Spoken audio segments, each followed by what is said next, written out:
Di sebuah kota kecil bernama Tuban, terdapat sebuah legenda yang telah turun-temurun diceritakan. Kota ini dikenal dengan pemandangan alamnya yang indah dan sejarah yang kaya. Menurut cerita, ada sebuah cahaya misterius yang muncul setiap tahun sekali di langit Tuban. Cahaya itu begitu terang dan mempesona, sehingga seluruh penduduk kota akan berhenti sejenak untuk menikmatinya. Cahaya tersebut dikatakan berasal dari seorang putri kerajaan yang hidup ratusan tahun yang lalu. Putri itu memiliki hati yang murni dan kecantikan yang tiada taraf. Namun, putri tersebut jatuh cinta pada seorang pemuda desa yang gagah berani. Cinta mereka terlarang, karena pemuda itu bukanlah bangsawan. Mereka sering bertemu secara diam-diam di tepi Sungai Bengawan Solo yang tenang, di bawah sinar bulan yang lembut. Suatu hari, sang putri ketahuan oleh ayahnya, raja, yang sangat marah dan melarang mereka untuk bertemu lagi. Putus asa, putri itu memohon kepada Dewi Bulan untuk menyatukan mereka kembali. Dewi Bulan tergerak oleh cinta mereka yang tulus.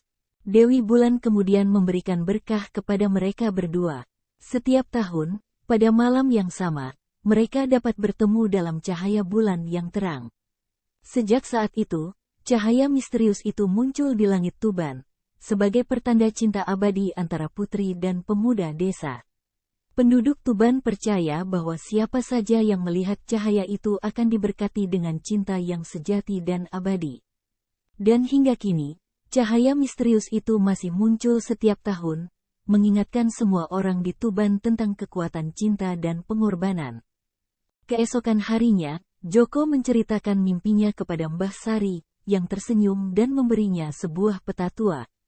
Peta itu menunjukkan lokasi di mana harta karun tersebut bisa ditemukan, tetapi ada teka-teki yang harus dipecahkan. Joko, yang dikenal karena kebaikannya dan hati yang murni, memutuskan untuk mencari harta karun tersebut. Dia berkelana melewati sawah-sawah hijau, hutan bambu yang rindang, dan akhirnya sampai di sebuah gua tersembunyi. Di dalam gua, Joko menemukan teka-teki yang harus dipecahkannya, apa yang lebih berharga dari emas dan tidak bisa diambil oleh siapapun. Joko berpikir keras dan akhirnya menyadari bahwa jawabannya adalah cinta. Ketika dia mengucapkan kata itu, gua itu diterangi oleh cahaya yang sama seperti yang muncul di langit Tuban. Cahaya itu membawanya ke sebuah ruangan di mana dia menemukan bukan emas atau permata, tetapi sebuah buku tua. Joko membawa buku itu kembali ke kota dan membagikan kisah-kisah tersebut kepada semua orang. Penduduk Tuban menjadi lebih erat dan penuh cinta setelah mendengar kisah-kisah tersebut.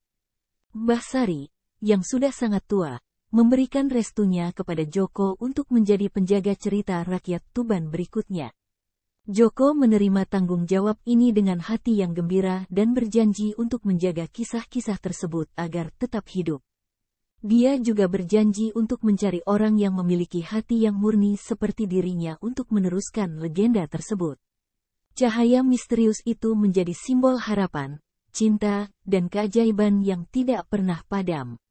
Dan setiap tahun, ketika cahaya itu muncul, penduduk Tuban akan berkumpul untuk merayakan cinta yang telah membawa mereka bersama. Mereka akan menari, bernyanyi, dan bercerita, mengingat bahwa cinta adalah harta yang paling berharga. Dan Joko, dengan buku tua di tangannya, akan tersenyum melihat cahaya itu, tahu bahwa kisah ini akan terus hidup selama ada orang yang percaya.